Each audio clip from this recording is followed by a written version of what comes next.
Então vamos começar, né, galera? Já são 9h33, deu tempo pra galera entrar. Vou chamar aqui o Eduardo pra gente trocar uma ideia. Aceita aí, Eduardo. Fala, Brunão. Fala, pessoal. Vamos lá. Vamos lá, galera? Vamos discutir. Essa live aí, um pouquinho de antiagregação plaquetária, um tema importante na nossa cardiologia do dia a dia. Isso aí, tem muita dúvida. Vejo que muita gente ainda não tem a oportunidade de usar os novos antiagregantes, né? Então, vamos trazer a nossa experiência. Nosso hospital, a gente tem à nossa disposição todos os antiagregantes, né? A gente tem experiência com eles e vamos tentar trazer a nossa experiência para a galera aí que não tem essa experiência com os antiagregantes. Vou começar com o primeiro casinho. Pode ser? Vamos lá? Então, vamos lá. Primeiro caso aqui. Vou selecionar aqui. Tá na mão. Tá aqui. Tá pequenininho, mas dá para ler. Então, o paciente... Todo mundo conseguindo ver o primeiro caso? Eu vou narrar o caso. E se tiver alguma dificuldade de ler o casinho aí, só falar. Um paciente de 58 anos, hipertenso, diabético, já usava AS, atenolol, enalapril e metformina e começa um quadro clínico de dor torácica há mais ou menos 3 horas. Demorou um pouquinho para vir para o hospital e quando chega no hospital, aquele protocolo inicial de rodar o eletro logo, né, faz um eletro com alteração eletrocardiográfica, uma inversão de T em parede inferior. E uma troponina já positiva na chegada. Então, não resta muita dúvida, né? O paciente tem uma dor isquêmica, o paciente tem eletrodisquemia e tem troponina positiva. Então, nesse caso, a troponina é de origem isquêmica.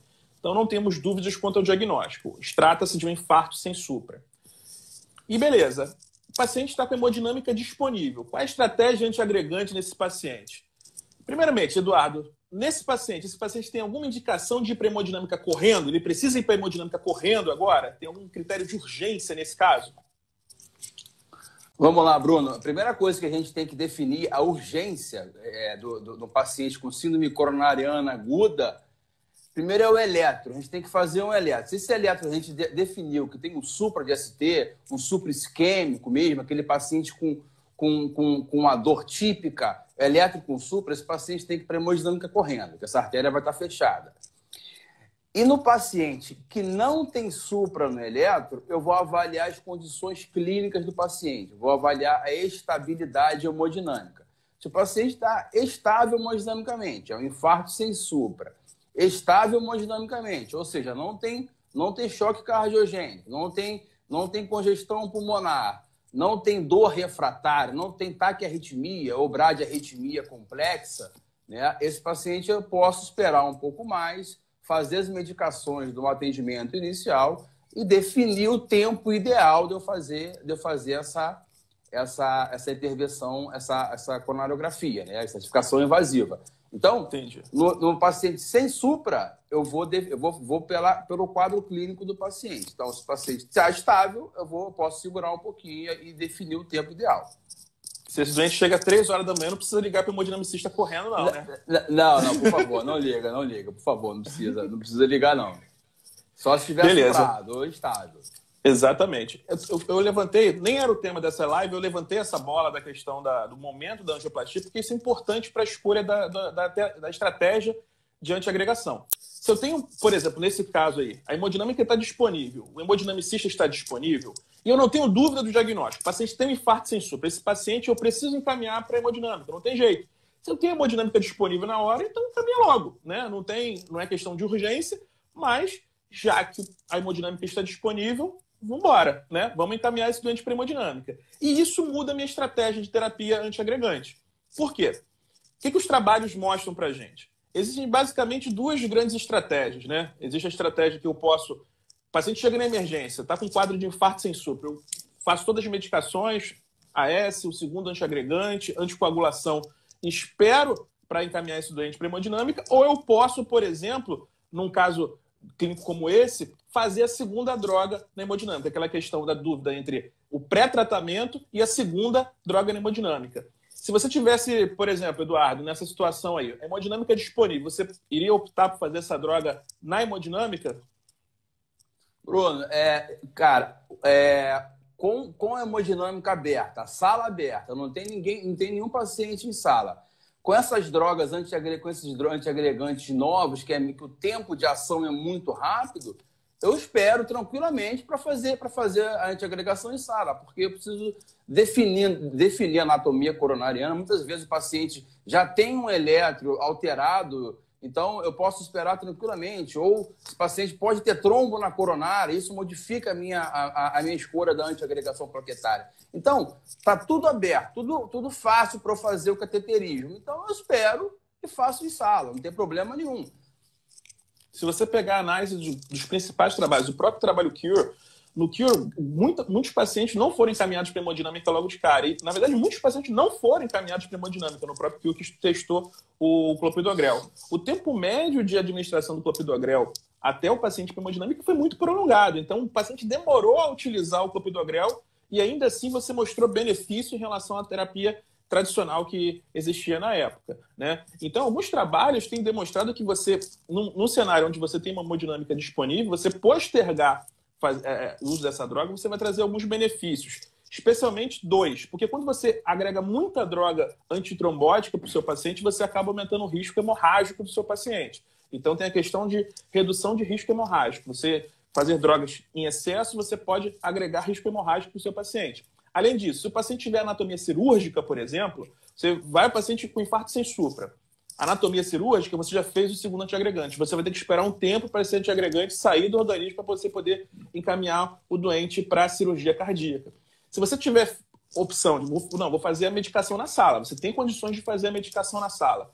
Então, você consegue. Você vê a anatomia. Anatomia cirúrgica, não precisa fazer o segundo antiagregante. Então, você poupa o doente, você já consegue programar a cirurgia mais rápido possível. Digamos que o paciente tem uma artéria pendurada, tem que fazer uma revascularização mais rápida, né? Então, o fato de você postergar a terapia a segundo antiagregante vai trazer benefícios para o nosso doente. Mas claro que quando o paciente, por exemplo, se o paciente chega às 3 da manhã, eu não vou ligar para o hemodinamicista vir de madrugada. O cateterismo só vai ser feito lá para as 10 da manhã, por exemplo. O paciente vai ficar um período longo sem nenhuma proteção. Então, nesse caso, não tem sentido não fazer o segundo antiagregante, né? Então, nesse caso, a gente tem que pesar qual vai ser a melhor terapia antiagregante para esse doente. Qual vai ser a escolha?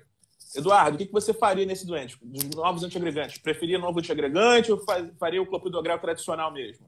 Ô, Bruno, um dado que é interessante falar, que muitas vezes, nesses casos, o paciente está com dor no peito, troponina positiva, nem sempre eu vou fazer angioplastia coronariana. Eu posso estar diante de uma miocardite e o paciente já ter essa alteração eletrocardiográfica, no Takotsubo, o paciente já ter essa alteração eletrocardiográfica antes. Então, muitas vezes, eu faço o cateterismo, espero, como eu vou fazer rapidamente, espero e depois eu defino. Isso também é importante a gente definir a anatomia coronariana, já que eu vou fazer o CAT bem precoce, né? Cara, esse paciente é um paciente diabético, né? É um paciente diabético e, como você falou, a hemodinâmica disponível, paciente diabético com infarto sem supra, eu esperaria para fazer o segundo antiagregante em sala, sabendo que é um paciente diabético, o paciente tem alteração eletrocardiográfica, tem troponina positiva, eu tenderia a usar os novos anticoagulantes, mas tranquilamente, com a hemodinâmica aberta, sala aberta, eu esperaria para fazer o segundo antiagregante em sala. Beleza, mas digamos que foi um paciente que, nesse caso, se o paciente tivesse que esperar para fazer o cateterismo, e tivesse que fazer o pré-tratamento, você tivesse que escolher algum novo antiplaquetário, qual que você escolheria? Eu escolheria ficar entre o Prasugrel e o Ticagrelor. Para o Prasugrel eu teria que ter anatomia conhecida, não tem anatomia conhecida. Então, com um paciente diabético, eu usaria o Ticagrelor. Se esse paciente chegasse de madrugada, eu definiria que era uma síndrome coronariana aguda sem supra, troponina positiva, eletro alterado, ou seja, provavelmente ele vai ter um score de risco, um GRACE mais elevado. Então, eu trataria com AS mais o Ticagrelor. Perfeito. E faria um cateterismo precoce, né? Não precisaria fazer na hora, mas esperaria fazer ele precoce em até 6, 12 horas. Beleza. Isso que é importante, o que o Eduardo falou é fundamental. O Prasugrel é uma droga que foi desenhada para ser feita na sala de hemodinâmica. Se você não conhece a anatomia do paciente, você não pode fazer o Prasugrel. Então, se você opta por iniciar imediatamente a droga, o antiagregante, na emergência, só tem de opção clopidogrel ou ticagrelor. Nesse paciente que não tem um alto risco hemorrágico, né, não tem nenhum comemorativo de pior prognóstico, você pode fazer o ticagrelor, que é uma droga mais potente. Ele não tem um risco hemorrágico elevado. Você vai considerar mais o clopidogrel quando está ou tem contraindicação ou tem um risco hemorrágico muito alto. Lembrando as contraindicações do ticagrelor. Nenhuma contraindicação do ticagrelor é uma contraindicação absoluta. Existem contraindicações relativas. Por exemplo, paciente que chega em BAVT, paciente que faz bloqueio, o ticagrelor é uma droga que pode fazer bradicardia, pode fazer bloqueio. Então, vamos evitar nos pacientes que fazem bloqueio. No paciente com prasugrel, por exemplo. Prasugrel eu não posso fazer em pacientes que têm AVC isquêmico prévio, né? Antigamente existia a limitação do paciente com idade superior a 75 anos, que essa limitação também já caiu. Então, a gente pode fazer, mas a gente vai fazer uma dose reduzida. A dose de manutenção do prasugrel em paciente acima de 75 anos vai ser de 5 miligramas. Beleza? Então, conhecendo as contraindicações e o risco hemorrágico, esse paciente é um paciente, se, por exemplo, ele não tiver hemodinâmica disponível, então um paciente está no hospital que não tem hemodinâmica.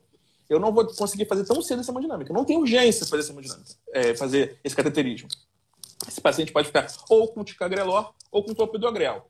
Lembrando que os dados do próprio estudo Plato, né, a superioridade do ticagrelor, existe uma superioridade, mas não é aquela superioridade, oh meu Deus, como é muito melhor. Não é assim. Existe uma superioridade, o NT é alto, mas como a terapia padrão é o clopidogrel e uma droga conseguiu um resultado superior à terapia padrão, ele acaba assumindo um lugar de destaque no tratamento dos pacientes com síndrome coronariana aguda. O mesmo vale para o prasugrel, tá? Então, no cenário do infarto sem supra, eu tenho essas duas opções. Clopidogrel, ticagrelor, se eu for fazer um pré-tratamento, e se eu tiver a opção de fazer na sala, aí na sala eu posso optar ou por ticagrelor ou pelo prasugrel. Beleza, galera? Bruno, eu vi que o Antônio fez uma afirmação interessante agora. A gente hemodinamicista, antigamente a gente ficava muito angustiado em fazer o segundo antiagregante em sala quando eu não tinha os antiagregantes novos. Ele fez uma declaração interessante. Os antiagregantes novos, eles têm uma ação muito rápida. Então, para fazer uma angioplastia de bifurcação, colocar 2 stents, muita malha de stent, é muito angustiante eu usar uma droga como o clopidogrel, que tem uma ação mais demorada. Então, com esses antiagregantes novos, eu fico mais tranquilo em fazer o segundo antiagregante em sala após uma angioplastia assim, de urgência. Então, é um detalhe interessante que deixa a gente mais tranquilo em fazer o segundo antiagregante em sala. E uma coisa interessante que tem que ficar na medular, todo paciente que chega com síndrome coronariana aguda, a gente tem que calcular o risco de trombótico e o risco hemorrágico. Lembrando que o risco hemorrágico, como o Bruno falou, ele também aumenta eventos cardíacos maiores a longo prazo. Então, toda vez que chegar um paciente, a gente quer colar o risco hemorrágico e o risco de trombose. E assim a gente vai ponderar qual antiagregante a gente vai usar. Lembrando também que tem um grupo de pacientes que usam clopidogrel que tem um certo grau de resistência ao clopidogrel, né? Então, apesar de ter saído um estudo recentemente que avaliou se valia a pena fazer essa testagem, a resistência do clopidogrel, o estudo não mostrou tanto benefício nesse grau de testagem ao clopidogrel. Mas a gente sabe que tem alguns doentes que têm resistência ao clopidogrel. Então, é mais uma informação justamente para utilizar na hora da emergência, né, para ajudar na escolha do antiagregante. Esse paciente, por exemplo, não tem nenhum fator, paciente mais jovem, 58 anos, né, deve ser multivascular, hipertenso, diabético, né, então o paciente tem chance maior de ser multivascular, infarto sem supra.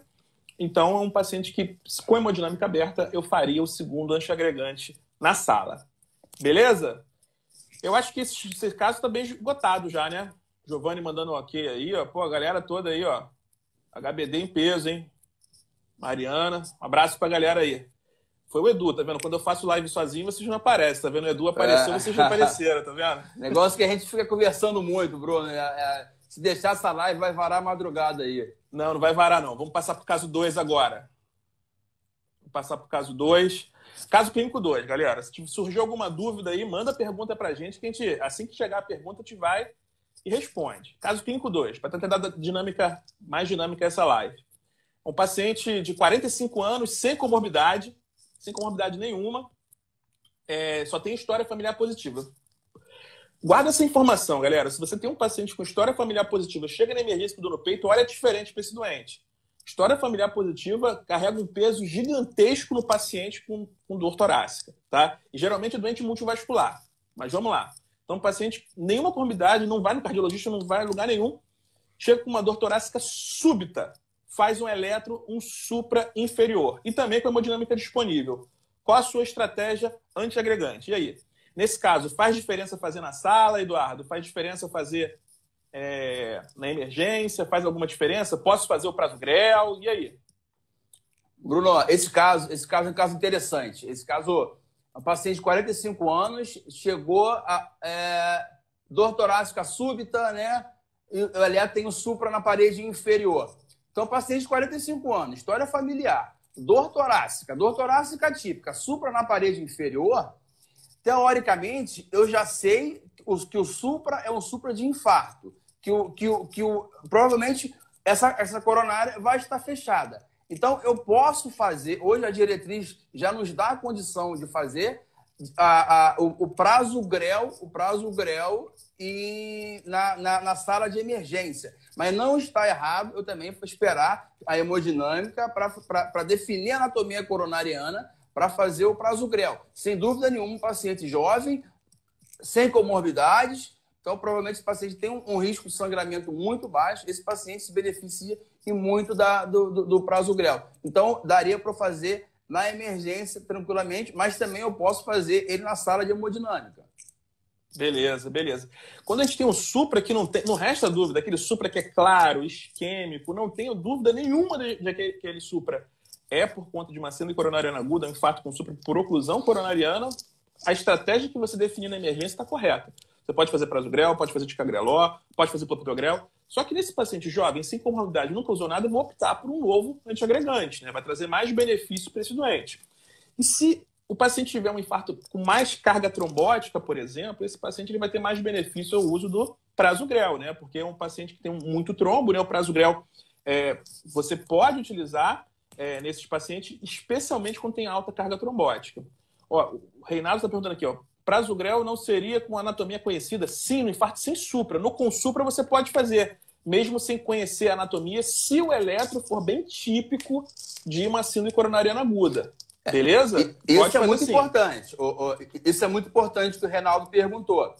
Esse quadro, a gente tem definido que é um paciente de 45 anos, paciente jovem, baixo risco de sangramento, provavelmente, um paciente com supra, aquele supra de infarto, não é supra de repolarização precoce, não é aquele supra de miocardite, de miopericardite. Então, supra de infarto, paciente com dor típica, eu definir por critério eletrocardiográfico, critério clínico, que é um infarto com supra. Esse paciente, eu posso fazer o prasugrel ainda na sala de emergência. Agora, é um paciente com uma dor pleurítica, uma dor que não sugere um infarto, não sugere aquele supra maroto.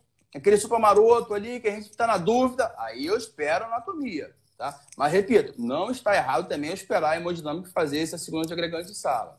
Beleza, é isso aí. Você pode fazer o ticagrelor também. Inclusive, pode fazer o clopidogrel. Digamos que tu está na UPA. Não tem muito jeito. Você vai ter que trombolizar esse paciente. Lembrando que se você mandar esse paciente para trombólise, só resta o clopidogrel. Não tem muito jeito. Trombólise e clopidogrel. Ah, mas eu vi um trabalho que foi publicado de trombólise com ticagrelor. Tem esse trabalho mesmo. Um trabalho, inclusive, brasileiro. Dr. Otávio Bervang, que foi o primeiro autor desse trabalho. Mas o trabalho foi com N pequeno, né? O trabalho mostrou que foi seguro, né? Não mostrou superioridade da estratégia do ticagrelor. Foi um trabalho que foi focado muito mais na segurança. Como a gente usa o clopidogrel há muito tempo com tranquilidade, então eu acho que dá para tocar com tranquilidade com o clopidogrel. Não vai agregar nenhum risco maior para esse doente. Eu acho que é mais seguro para esse doente. A gente tem muito mais dados com o clopidogrel no paciente que vai para trombólise, tá? Então, nesse cenário aqui, paciente para trombólise, clopidogrel. Paciente que vai para hemodinâmica, eu vou ou ticagrelor ou prasugrel. Aí fica a gosto do freguês. Beleza? Aí tem que ver com a substituição, qual a droga que tem, qual a droga que não tem. Tá? Vê se surgiu alguma dúvida aí. Quer completar alguma coisa, Eduardo? Não, acho que é isso. Eu acho que é importante aqui a gente definir que o eletro é de isquemia, né? A supra de isquemia, paciente jovem, sempre ponderar o risco de sangramento. né? E hemodinâmica precoce. Esse paciente está com a artéria fechada e tem que abrir essa artéria o quanto antes, pressionar a hemodinâmica, pressionar. E o importante disso mesmo, a gente vê no dia a dia. Mesmo que o hospital tenha hemodinâmica, eu tenho que ligar para o setor de hemodinâmica e ver se a sala está aberta. Às vezes a sala está ocupada, às vezes a máquina está em manutenção. Então, isso é importante a gente definir também, porque se a gente definir que a sala está fechada, tem que fazer trombolizar esse paciente até 30 minutos da entrada do paciente no hospital. Beleza. Tem colega da Argentina aí assistindo a gente, hein? Abração para a galera da Argentina. Maravilha. Vamos lá, galera. Acho que esses casos foi só para pontuar essa questão de que o prazo grau ele pode ser feito quando o supra é indiscutível. Posso fazer mesmo sem conhecer a anatomia. E no paciente com trombólise, eu tenho que encaminhar esse paciente para clopidogrel. Tá? Então, esse caso foi só para trazer essa informação. Terceiro casinho mais enrolado, né? Mas também é comum. Quem trabalha em hospital grande, né? Chega toda hora caso como esse, né? Um paciente de 82 anos, hipertenso, diabético, então doente, bem doente, renal crônico em tratamento conservador com clearance de 42. Olha só, já começa a ser um problema, né? Então, vozinho, né? Cheio de fator de risco, e ainda tem histórico de infarto prévio. Então, doente que eu já sei que é coronariopata. A probabilidade de pré-teste desse doente é gigantesca. O doente já está com dor torácica há uma semana e está segurando essa dor em casa, segurando a dor em casa, e vem com piora evolutiva. Hoje, manifestando dor em repouso. Então, ele segurou ao máximo esse doente. Então, chegou no momento que não tem muito o que fazer. Chega no hospital, eletro infralateral. Então, demonstrando que tem uma carga isquêmica alta esse paciente. Já vem com uma troponina positiva de 2,77. E aí, o que a gente vai fazer com esse doente? Doente complicado, né? Doente difícil, né? E aí, Eduardo, o que você faria nesse doente? Manda para hemodinâmica, tratamento clínico. E aí? Bruno, esse doente é muito mais difícil da gente tratar do que o supra, né? O supra é muito fácil, a gente sabe o que tem que fazer. Esse doente é o doente que gera discussão no congresso, né? É um paciente de 82 anos, é a nossa realidade hoje em dia. A gente hoje trata paciente nonagenário, já até fizemos angioplastia recentemente de paciente de 101 anos, paciente rígido. Então, é a nossa realidade hoje. Então, a gente tem que saber tratar esses pacientes mais idosos. É um paciente com 82 anos, ou seja, o paciente já tem um risco de sangramento maior, também já tem um risco de trombose maior. Lembrando que idade avançada ela aumenta o risco de mortalidade em todos os trabalhos da cardiologia. E o paciente, ele é um paciente diabético, idoso, diabético, renal crônico e com história de infarto prévio. E vem com uma história de uma dor há uma semana que essa dor piorou recentemente. Então, é um quadro, é um síndrome coronariana aguda. O eletro não tem supra, mas tem o infra. Ou seja, a artéria não está fechada. Provavelmente a artéria está subocluída. Uma coisa que a gente tem que pontuar é definir bem a dor do paciente. Porque o paciente é um paciente que tem uma clearance creatina mais baixa e a troponina pode estar aumentada por conta da insuficiência renal crônica. Mas ele tem dor típica. Esse paciente, ele tem muitas comorbidades, ele tem um risco de trombose aumentado e um risco de sangramento aumentado. Então, esse paciente, ele está estável hemodinamicamente. Esse paciente, eu esperaria um pouco mais, jogaria na defesa. Se fosse optar por um segundo antiagregante na sala de emergência, eu faria o clopidogrel. Não faria esses antiagregantes mais novos, são antiagregantes mais agressivos. E dependendo da estabilidade do paciente, eu espero um pouco mais para levar esse paciente para cateterismo. Hidrato um pouco mais o paciente, vejo como é que está a creatinina pré, hidrato, dando um tempo maior de hidratação, de acomodação, estabilização do paciente, eu mando depois ele para a hemodinâmica. Não mandaria ele de um primeiro momento, não. Como eu não mandaria ele num primeiro momento, eu faria o clopidogrel como segundo antiagregante já na sala de emergência. Beleza. É um paciente, lembrando que esse paciente não tem nenhum critério de instabilidade. Eu não preciso levar esse paciente correndo. O paciente está virgem de tratamento. O paciente vai chegar na emergência, vou fazer aquela terapia anti-isquêmica plena, né? Usar nitrato, beta-bloqueador, fazer aquela terapia anti-isquêmica plena para tentar controlar o máximo do produto. E aí sim, às vezes o paciente se resolve com esse controle do produto, né? Mas é um paciente que esse diagnóstico de infarto é inquestionável, né? Lembrando a última definição de infarto. O paciente ele tem uma troponina positiva, lembrando que a troponina tem que fazer curva. Esse paciente é renal crônico, então precisa de mais uma dosagem de troponina para demonstrar que essa troponina fez curva. Troponina fazendo curva, eu tenho que ter sintomas de isquemia. Ele tem dor torácica e tem alteração do eletro. Então, o diagnóstico de síndrome coronariana aguda não tem dúvida com relação a isso. Lembrando que nesses pacientes, vale muito você calcular o score de risco, né? Nesse caso, você vai usar o score Cruzeiro. O score Cruzeiro que é o score de sangramento. Hoje, nas calculadoras aí, você acha com tranquilidade. Vai lá e calcula. Provavelmente vai dar um risco muito elevado esse paciente. Então, todo paciente que tem um score Cruzeiro muito elevado, a gente tem uma tendência de utilizar o clopidogrel, tá? E nesses pacientes vai ter a tendência de usar a dupla antiagregação por um tempo mais curto. A gente não vai ficar fazendo um ano de dupla antiagregação para esses doentes.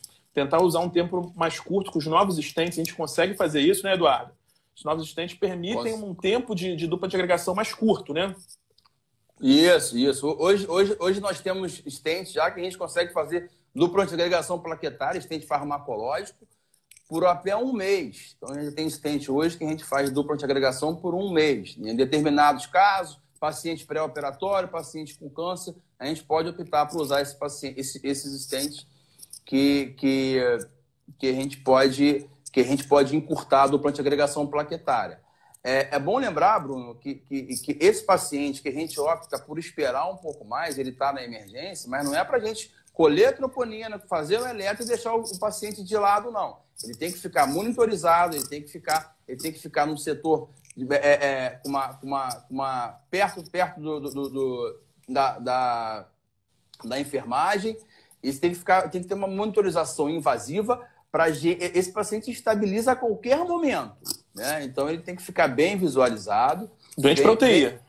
Doente para UTI e bem monitorizado, que a qualquer momento ele pode estabilizar. É isso aí, Antônio. O Biofreedom. Biofreedom é o stent Biofreedom, que pode estar na diretriz brasileira de hemodinâmica de 2017, que já tem, a gente pode usar a dupla antiagregação plaquetária por um mês com esse stent chamado Biofreedom, um stent eluídos com biolimos, né? Isso aí. Lembrando que também nesse tipo de paciente, né, a gente tem que fazer de tudo para minimizar risco hemorrágico desse paciente. Quando a gente decidir que esse paciente vai para a hemodinâmica, por exemplo, até vai ser ficar por via radial, né, para tentar minimizar risco hemorrágico, né? Se eu puder fazer alguma proteção gástrica, fazer proteção gástrica para esse paciente também. Então, tudo que eu puder fazer para minimizar o risco hemorrágico desse paciente, eu tenho que fazer. Beleza? O Antônio fez uma consideração interessante, lembrar da hidratação, clopidogrel, fazer um eco, já que eu vou esperar um pouco mais de levar esse paciente para a estratificação invasiva, eu faço o eco. O eco é importante. Lembrando que esse paciente, Bruno, já tem uma história de um infarto prévio, e o eco é importante para eu definir, muitas vezes, eu localizar a parede, porque esse paciente pode ser um paciente multivascular, eu tenho que definir qual que é a artéria culpada por esse infarto. Muitas vezes o ecocardiograma ele pode definir, localizando uma disfunção segmentar numa tal região que pode estar relacionada com a artéria culpada pelo infarto. Então, o eco é interessante, serviço que tem ecocardiografia rápido para fazer é muito interessante e vai ajudar muito no cateterismo. Isso aí. Então, nesse caso aqui, pontuando, fazendo uma revisão desse caso aí. Então, um paciente bem idoso, né, um paciente com risco hemorrágico alto, paciente com risco trombótico alto, então tem 2 riscos altos, né? Nesse caso, a gente pode usar o score Grace para pontuar o risco de eventos, né? O score Grace vê risco de eventos, né? Risco de eventos hospitalares e numa fase mais de 6 meses a 1 ano, né? Então, esse paciente tem um risco elevado, né? Então, a estratégia tem que ser mais cautelosa possível, tá? Então, estabiliza controle do produto, hidrata esse paciente justamente para tentar prevenção de lesão renal, né? Pelo contraste, esse paciente provavelmente vai caminhar para hemodinâmica, então tentar proteger o doente ao máximo, né? Proteger o doente ao máximo, e esse é o doente para clopidogrel. Esse doente não dá nem para pensar nos novos antiagregantes, tá? Esse doente classicamente é para clopidogrel e tentar uma estratégia de um stent que eu possa utilizar uma estratégia de dupla antiagregação por um tempo mais curto possível. Beleza? Bruno, pessoal, uma coisa interessante para falar, o clopidogrel funciona muito bem. O paciente que toma clopidogrel regularmente, é uma droga bem mais barata que os novos antiagregantes e ele funciona. Raros são os casos que tem resistência ao clopidogrel. A literatura fala em 30% de resistência ao clopidogrel. Mas no dia a dia a gente vê que é muito menos que isso. O paciente que toma o remédio, ele dificilmente vai trombosar, né? Esses stents novos hoje, hastes menores, os polímeros são muito menos agressivos, muito menos inflamatórios, então diminuíram muito o risco de trombose. Então, isso diminuiu muito a trombose pelo clopidogrel. Então, o paciente que toma clopidogrel, dificilmente ele vai trombosar. E lembrando que sempre perguntar se o paciente tem condições de usar usar um antiagregante plaquetário mais caro, esses mais novos, né? Fundamental. Já peguei paciente que parou na primeira farmácia, é muito caro, vou procurar em outra. Aí foi na outra farmácia, muito caro também. Amanhã eu vejo isso. Aí voltou na madrugada com trombose de stent. Trombose de stent. Geralmente, quando tiver trombose de stent na emergência, trombose de stent hoje em dia na emergência é basicamente 2 cenários. 90% dos casos, o cara parou de tomar remédio. 90% dos casos, disparado, assim, o cara parou de tomar remédio. E 10%, talvez um pouquinho menos, é relacionado à técnica. Talvez o implante do stent não ficou muito bom, né? Ficou numa região um pouquinho complicada. Mas na grande maioria dos casos é por questões de paciente parou de tomar medicação. Paciente que toma medicação fazer trombose de stent é raríssimo, né? Nos últimos anos, se eu vi 2, foi muito. A taxa de trombose hoje, anual, é em torno de 0,2%. 10 anos atrás, com stents com hastes maiores, polímeros mais inflamatórios, a taxa era de 2%. Então, reduziu muito. Isso que o Bruno falou. Hoje, a causa da trombose é pela não aderência medicamentosa e muito menos pela técnica. E se o serviço utilizar ultrassom guiando a angioplastia coronariana, você avalia como é que está o implante, se o stent está bem expandido, se não teve secção de borda de stent após a liberação do stent. Isso é fundamental a gente fazer esse implante ótimo. Se tiver ultrassom, melhor ainda, diminui muito esses eventos coronarianos, né, de trombose. Lembrando que, por exemplo, numa internação hospitalar, o paciente, digamos que você optou por uma estratégia inicial, você fez um novo antiagregante para o paciente. Aí, durante a internação, papo vai, papo vem com o paciente vira para você, olha só, não tem dinheiro para comprar esse remédio. Você pode fazer a troca. Não está errado você fazer a troca de antiagregante na própria internação. É melhor você fazer isso do que você prescrever uma medicação que o paciente não vai utilizar. Então, existem protocolos de troca, né, de antiagregantes, vai estar na próxima diretriz e vocês vão poder fazer essa troca com maior tranquilidade. Beleza? O que o Antônio pontuou aí é fundamental. Sangramento nesse doente mata muito mais do que o infarto, tá? Sangramento mata muito mais. Se esse doente sangrar, o prognóstico dele piora demais, tá? Esse doente aí piora demais. Às vezes, a mão coça para fazer um antiagregante novo, né? Mas lembrando, o clopidogrel funciona muito bem. Funciona muito. Acho que dá para a gente ir para o último caso, né? Vamos para o último casinho aqui. Deixa eu achar aqui. Foi caso clínico 4. Esse caso clínico 4, caso clínico também do dia a dia, volta e meia, a gente pega um caso parecido com esse, né? Um paciente de 38 anos, sem comorbidade, dor torácica súbita no trabalho, um eletro com supra inferior, então mais um caso de supra, né? E esse paciente já está na hemodinâmica. Esse paciente você já encaminhou para hemodinâmica, chega lá, não tem zero de aterosclerose, mas trombo pra caramba. Falei, saiu uma cacofonia aí agora. Um monte de trombo no seu interior. E aí, o que você faz com o estudante? Deixa eu ver se eu consigo botar o CAT aí. Vamos testar aqui, ver se eu consigo botar o CAT aqui. Acho que não dá para botar CAT, não. Eu cheguei a baixar, mas eu acho que não vai rolar, não. Deixa eu ver se vai aqui.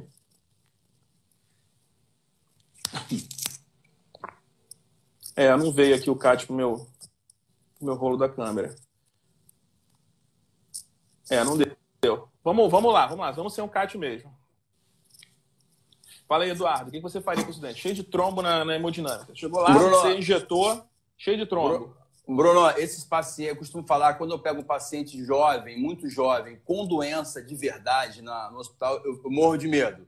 Ou é uma mulher jovem, com lúpus, com doença do colágeno, ou eu pego esses casos complexos, né? Esse caso que eu mandei para o Bruno foi um caso real, é um paciente que fez a supra na parede inferior, foi para o cateterismo, tinha a coronária direita fechada, cheia de trombo. Então, É um paciente, o infarto com supra, né? O infarto com supra, eu posso definir que é um supra, eu posso fazer o segundo antiagregante na sala de hemodinâmica. Se é um supra, eu faço ele na sala de hemodinâmica, posso também optar pelo prasugrel na emergência, definindo que é um infarto com supra ou eletro, supra de isquemia. Levo esse paciente para a hemodinâmica. Na hemodinâmica, faço cateterismo e vejo a artéria fechada com muito trombo. A gente consegue definir muito bem o trombo na coronária. Primeira coisa que eu faço, aspiração. Bruno, a gente passa um aspirador de trombo, aspira o trombo. Hoje a diretriz contempla a gente usar o aspirador quando tem uma grande quantidade de trombo. Lembrando que não diminui mortalidade, mas diminui a área de infarto, tá? Passo o aspirador de trombo, sai bastante trombo, reinjeto. Quando eu reinjeto, não é incomum eu não ver nenhuma placa. Não ver nenhuma placa obstrutiva. Então, é tromba. Muitas vezes pode ser uma pequena placa que se rompeu e fez um trombo em cima. O paciente já com estado de hipercoagulabilidade faz um trombo em cima. Nesses casos, aspiro, faço prasugrel em sala e avalio. Avalie como é que está o fluxo do paciente. Paciente jovem, lembrando, paciente jovem, baixo risco de sangramento, prasugrel em sala, AS na emergência, posso fazer o prasugrel também na emergência e tendo a fazer o 2B3A. É um paciente excelente para 2B3A. O paciente tem uma enorme carga trombótica, faço aspiração, já fiz o antiagregante, já fiz a heparina, mantenho um fluxo mais lentificado, mantenho uma coronária sem blush miocárdico, tendo a manter esse paciente com o tirofibam ou abciximab, né? Lembrando que o abciximab saiu do mercado, né? Ele não tem mais... Hoje em dia aqui no Brasil, né, ele saiu do mercado. Infelizmente, era uma droga até um pouquinho melhor, né? Ele saiu do mercado e só tem basicamente o tirofibam para usar hoje em dia, né? O Antônio falou do extrator de trombo. Antônio, essa diretriz de 2017 da hemodinâmica, da Sociedade Brasileira de Cardiologia, ela mudou um pouquinho, né? Ele contempla fazer a aspiração de trombo, vai de cada médico, não está errado o hemodinamicista não fazer, tá? Mas quando a gente vê uma enorme carga trombótica, quando eu vou liberar o stent, eu posso fazer um no reflow. Então, quando tem uma carga trombótica muito grande, eu faço a aspiração, que eu vou melhorar o fluxo depois da liberação do stent. Ou não, né? Ou se nesse caso, eu posso não usar o stent, depende do que eu encontrar por baixo. Exatamente. Basicamente, hoje, a principal indicação de inibidor 2B3A, hoje ainda nas diretrizes, né? Hoje em dia, quase a gente não usa mais GP2B3A. O problema é que, hoje em dia, a era do GP2B3A era uma era pré-clopidogrel, né? Então, a gente não sabe, na verdade, se dá para utilizar com os novos antiplaquetários, né? Porque, na verdade, não tem estudo. A gente tem informações baseadas em experiência, né? A gente tem alguns pequenos trabalhos observacionais com clopidogrel, mas com os novos antiagregantes a gente não tem, né? Tem alguns trabalhos com segurança com clopidogrel, com o uso dos inibidores de P2B3A, né? Mas realmente com prasugrel não tem. Esse doente dá muito conforto para a gente porque é um doente jovem, né? Então, um doente que tem baixo risco hemorrágico. A chance desse doente sangrar é uma chance menor. Então, dá uma tranquilidade maior para a gente. Então, também não está errado, por exemplo, você optar por não fazer nenhum segundo antiagregante, tentar manter esse paciente por 24 horas com inibidor de P2B3A, né? E depois você otimizar a terapia antiagregante desse doente. Também não está errado. Na verdade, esse doente aí, ele não está contemplado por diretriz. Esse doente aí, cada um vai opinar uma coisa, é um caso difícil, né? Porque é muito trombo, né? Então, no trombo, esse é o paciente que provavelmente tem uma trombofilia, o doente tem alguma doença por baixo disso aí. E é um doente que, por exemplo, no longo prazo, é um paciente bom para ficar com o uso de prasugrel, que é uma droga mais potente. Então, foi como o Eduardo falou. É um doente bom para prasugrel, um doente que tem uma carga trombótica alta, né? Mas é um doente que fica difícil. Naquela fase aguda, talvez é um doente bom para usar a questão do inibidor de P2B3A, tá? Que hoje em dia só tem o tirofibam disponível no mercado. Mas a longo prazo é um doente bom para prasugrel. Aí a estratégia vai ser baseada nisso que a gente discutiu agora, né? Bruno, só para lembrando desse caso aí, eu tive um caso semelhante na semana passada. Era um paciente de 50 anos, paciente pedala todo dia, faz essas pedaladas de longas, de 300 quilômetros, às vezes sobe a Serra de Petrópolis, vai e volta. O paciente faz atividade física regular de 50 anos. Ele tem uma trombocitose essencial, já tem uma história do infarto de parede anterior de 10 anos atrás, e que ele fez um infarto com supra lá atrás. O Rogério, que é um hemodinamicista conhecido, fez a angioplastia dele, só aspirou, não colocou stent. Aí 10 anos agora depois ele fez um infarto sem supra, que foi para o cateterismo de urgência. A enzima subiu, parará. E, Cátia, Bruno, DA proximal tinha uma placa não obstrutiva e tinha uma quantidade razoável de trombo. Tá? Razoável de trombo, fluxo time 3. Passamos o ultrassom sugeriu uma placa ulcerada, discreta, com uma área luminal de 14 milímetros quadrados. Lembrando que a área luminal no ultrassom, para eu tratar uma área luminal com um diâmetro reduzido, quando é grave, eu trato quando tem um diâmetro menor que 4. Essa placa tinha um diâmetro acima de 14. A gente fez ultrassom, tinha uma placa ulcerada com trombo in situ. A gente fez o tirofibam, manteve esse paciente com tirofibam por 24 horas, AS, prasugrel, tirofibam.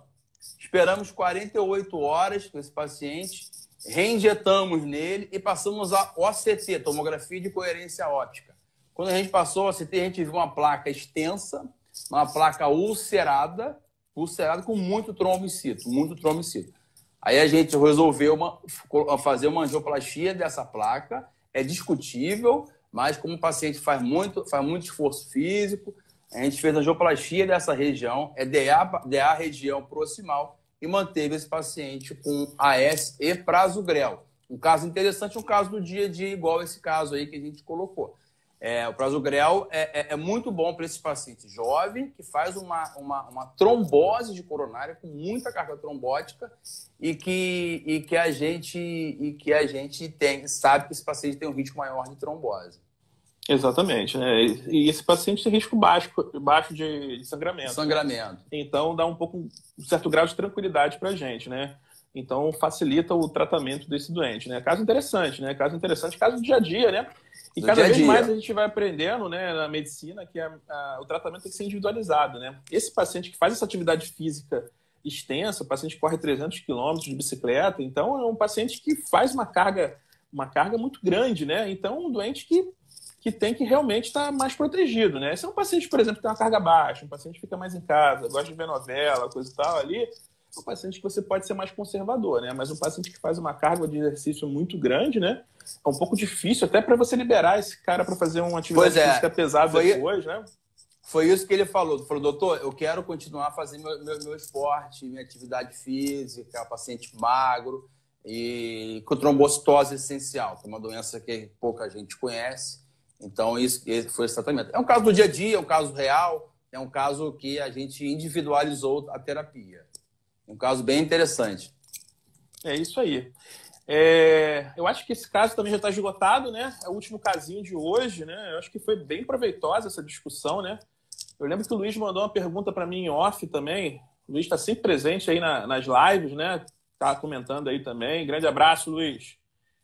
Sobre como é que a gente trata depois, né? Como é que é o tratamento a longo prazo, né? O prazo de dupla antiagregação. A gente já falou um pouquinho naquele outro caso, né? Que em alguns casos a gente pode fazer uma terapia reduzida, mas pela diretriz a gente faz 1 ano, né? Um paciente que faz um infarto, a gente tende a usar a dupla antiagregação por 1 ano. Se o paciente tiver alguma situação de risco que esse paciente precise suspender a medicação, não está errado você suspender precocemente. E também é verdadeiro, tem alguns doentes que eu tendo a utilizar por um período mais prolongado também. O paciente de alto risco trombótico e baixo risco isquêmico. Esse doente, por exemplo, aí não estaria errado deixar esse doente com prasugrel por tempo indeterminado, né? Um paciente que tem trombocitose, um paciente que tem um alto risco trombótico, né? O paciente fez uma carga trombótica muito grande na hemodinâmica. Como é que eu vou segurar um novo evento? O paciente é pouca aterosclerose. Como é que eu vou segurar um novo evento? Também não está errado deixar ele só com um antiagregante a longo prazo, né? Não estaria errado, né? a questão de utilizar também anticoagulante também é um pouco até mais complicado, porque o paciente anda de bicicleta, se ele cair, pode fazer um acidente. Talvez seja mais interessante deixar esse paciente com prazo a longo prazo, né? O que tu acha, Eduardo? Eu acho isso também. Eu acho que o paciente... É um caso diferente, né? Geralmente esses pacientes que fazem uma trombose coronariana, se a gente passar o ultrassom, passar o OCT, a gente vai ver uma placa subjacente. Né? Muitas vezes uma placa se rompeu e formou. Foi o que aconteceu com esse paciente. Era um paciente que não tinha placa obstrutiva, mas tinha uma pequena placa que se rompeu, tinha uma dissecção, tinha uma úlcera que trombosou. Né? Então, a gente tem que individualizar o caso e sempre ponderar o risco de sangramento com o risco de trombose. O Antônio fez uma pergunta agora sobre ponte de safena. Antônio, geralmente, a angioplastia de ponte de safena, a gente vê, às vezes, a ponte de safena com aquele fluxo lentificado, aquela lesão grave, mas um fluxo lentificado. Geralmente, ponte de safena, o material que está dentro da ponte é diferente do material que está dentro da artéria. A ponte, aquele material é degeneração de ponte, não é trombo. Então, a diretriz não nos contempla fazer uma aspiração de lesão de ponte de safena. Então, eu não tenho que fazer aspiração de ponte de safena. Na coronária, sim. No vaso, na artéria coronária, sim. Eu tenho que fazer a tromboaspiração quando eu tenho muita carga trombótica. Na ponte de safena, mesmo quando eu tenho muita carga trombótica, eu não tenho que fazer porque é debris de ponte, né? A ponte degenerada, não é trombo, né? E ele perguntou do stent. Existe um stent chamado M-Guard, que é um stent metálico, que tem uma redezinha que diminui a embolização de micropartículas ou até de trombo que a gente usava antigamente. Mas esse stent não está sendo pouco usado ultimamente, porque porque eu tenho uma haste de metal do stent mais a rede, que é uma rede de plástico ali que vai aumentar o risco de trombose. Então, a longo prazo, esse stent M-Guard, ele aumentou o risco de reestenose com pouco efeito benéfico em termos de no reflow. Então, cada vez menos usado isso. Mas o stent é o stent M-Guard. Importante definir. Ponte, ela o aspecto é de degeneração, não é de trombo. Muitas vezes a imagem angiográfica simula muito trombo, parece que é trombo, mas não é degeneração de ponte. Então, eu não tenho que fazer a aspiração da ponte. É isso aí. Última perguntinha do Luiz, que está falando sobre DAC crônica, prevenção primária. Como o paciente tem DAC crônica, não é mais prevenção primária, porque a gente tem DAC.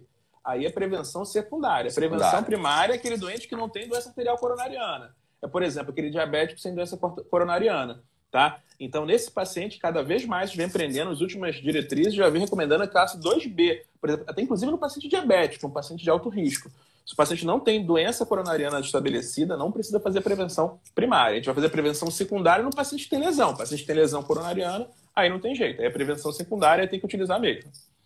Beleza, galera? A próxima live aí, como vocês pediram, vai ser de fibrilação atrial na emergência. Focar na emergência, né? Porque fibrilação atrial também é um grande mundo, né? Se a gente começar a discutir ablação, discutir um monte de coisa, a gente não termina essa live. Não para. Focar na emergência mesmo. Beleza? O que a gente tem que fazer com o paciente em FA na emergência? Beleza, galera? Pessoal, grande abraço. Todo mundo aí que esteve presente até o final. Até a próxima. Eduardo, obrigado aí pela participação. Foi top aí. Obrigado, pessoal, pela participação. Grande abraço. Esse é um tema que a gente adora, né? Antiagregação plaquetária. São grandes e grandes discussões em congressos e a gente não vai parar de discutir isso aí. Obrigado, Bruno. Vamos em frente aí com o nosso curso. Participa aí, galera. Obrigado pela participação. Grande abraço. Boa noite a todos. Valeu, pessoal. Um abraço.